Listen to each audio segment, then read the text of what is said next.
Do you have problems with the stock facial interface on the Oculus Quest? Many people find it uncomfortable because of the spongy material, which is itchy and can cause skin irritation. Well, luckily, there are many solutions to this problem.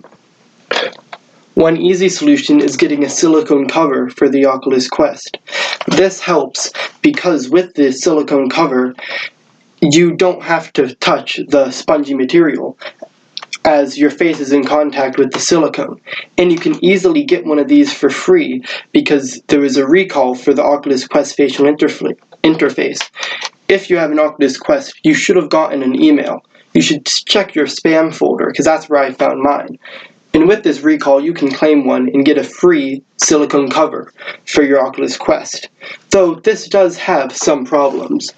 One problem with the silicone cover is that because it's not actually directly connected to the Quest and is only sitting over the spongy material, it can cause the Oculus Quest to slide around from the silicone cover, and the nose part can slide out easily.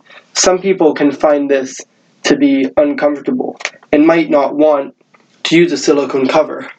But this is not the only solution. One thing that I've done is you can try just completely removing the silicone cover. Not just the silicone cover, the facial interface entirely, and wear just the Oculus Quest by itself, no facial interface. I personally like this because another problem with the silicone cover is that it makes the Oculus Quest further away from your head. That not only makes it slightly harder to see through the lenses, it also causes there to be more leg leverage, pulling on the back of your head from the head strap, and making it more uncomfortable to wear for longer periods of time. Though, completely removing the facial interface has some problems.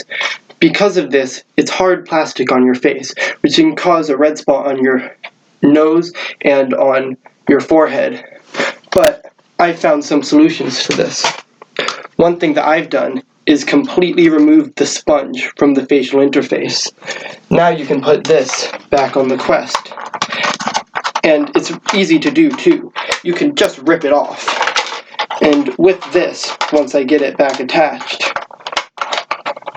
which is surprisingly difficult, I can wear it like this without. It's still hard plastic on my face, but the hard plastic is smooth and doesn't leave a mark. This has the added improvement of giving you a better FOV. This is much more comfortable than completely without the facial interface. So, if you have a problem with the facial interface, get the silicone cover. But that may not work for you. So if that's still a problem, just completely remove this disgusting spongy material, and you can use the Oculus Quest without any facial interface. I personally find this much more comfortable, and this is how I've been using the Oculus Quest daily for a while, and haven't had many problems.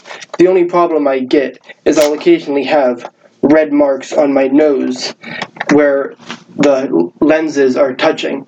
So that's an easy to solve problem, because just by readjusting the back, you can completely mitigate that. And remember, always adjust the top strap, because with that too loose, that can cause it to be pinned against your face too hard. I hope this video was useful, and I would recommend if you have problems with the facial interface and the silicone cover doesn't work for you, just completely remove the facial interface in its entirety.